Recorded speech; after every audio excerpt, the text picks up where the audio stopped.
You'll find us laughing, playing, singing, and talking. You will find us hurting, lying, fighting, and crying. You will find us in homes, in schools, and in malls. You'll find us in parks, on the street, and in churches. We are your children, your youth, and your responsibility.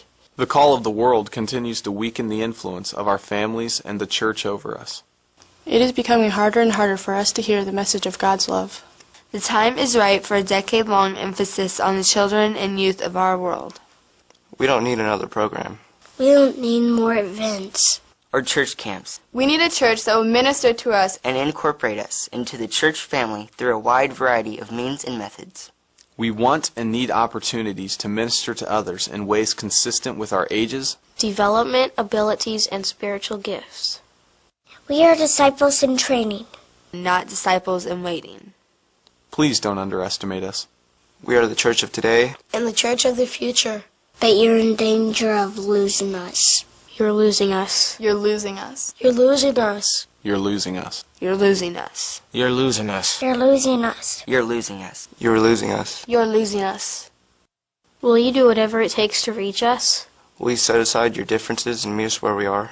Will you teach us how to live? We are within your grasp. You can help change our lives. Please take time to share Christ with us. Because in 10 years, I'll be 28. In 10 years, I'll be 20. In 10 years, I'll be 17. I'll be 26. I'll be 21. In 10 years, I'll be 25. In 10 years, I'll be 16. I'll be 24. I'll be 19. I'll be 22. I'll be 25. I will be 23. In 10 years, I'll be 27. The question is. The question is. The question is. The question is. The question is. The question is. Question is. The question is. The question is. The question is. The question is. Question is. The question is. The question is. The question is, in 10 years, will you have made a difference?